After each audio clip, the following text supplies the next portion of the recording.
Back in January, we were asked to watch a place in nature, watch it change over the seasons, and it seemed like those changes were not going fast enough with this long winter that we had.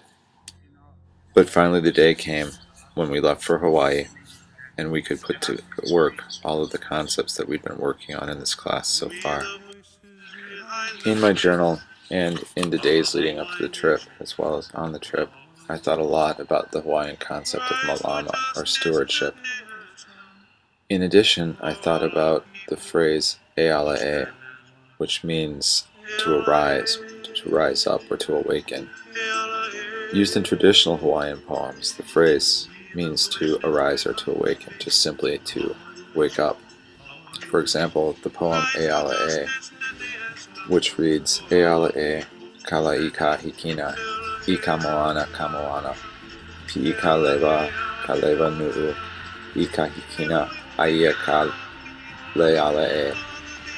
Translated, the poem reads, Arise, sun in the east, from the ocean deep, climbing to heaven, highest heaven in the east. There is the sun, arise. In the 1970s, though, Native Hawaiians began to strengthen their identity against the cultural encroachment of the global tourism industry, particularly that of American mainlanders. This cultural reawakening among Native Hawaiians gave rise to a Hawaiian independence movement which adopted the phrase ealae, meaning, in this context, rise up, as their rallying cry. Taking the title from the eponymous poem, Hawaiian singer Israel Kamakawiwa Ole issued an album and recorded a song, both called Ealae. A native islander, Kamakawiwa Ole, or Brother Is, as it is often known, began his career as a member of the singing group Makaha Sons of Nihau. But after launching a solo career and watching the tourist infrastructure change the face of the islands on which he'd come of age, Kamakawiwa Ole became more political. His disdain for the changing landscape was made clear with his recording of Hawaiian 78, and his nostalgia for a different island life was recorded with his Hawaiian-style cover of Take Me Home, Country Roads. But none of these captured his anger and desire to preserve Hawaiian culture like Ealae. For example, the lyrics contained in the song say, We the voices behind the face of the Hawaiian nation, of the Hawaiian race. Cry for justice, the day has come, for all our people to stand as one.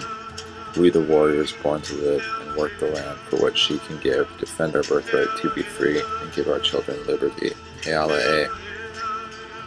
So like the Hawaiian culture itself, the phrase Ealae has evolved. Yet at the same time, both the modern and traditional evoke the notion of a new day, the day to rise up and stand against cultural degradation. This is something that even we as students on a field experience were able to do with our work, helping in Volcanoes National Park, doing the wild ginger removal, and with our work with the Hawaii Wildlife Fund doing the shore cleanup.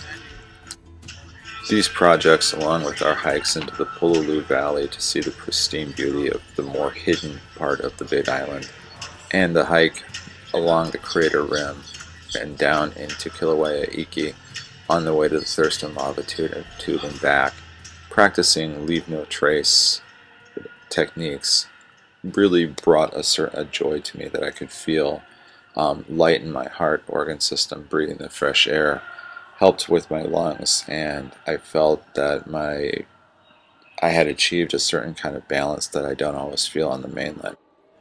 All the natural wonders that the Big Island had to offer us, along with the service projects we did giving back to the island, trying to nurture the nature that we were able to experience, fed my chi. It gave me a sense of well-being, a sense of purpose, a sense of love for the place.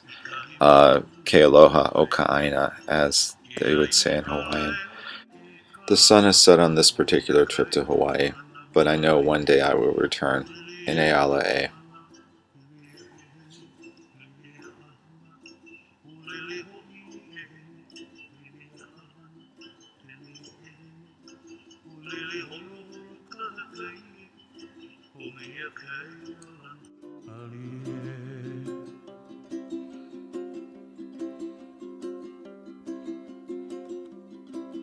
You know what? Hey, how come you get two verses?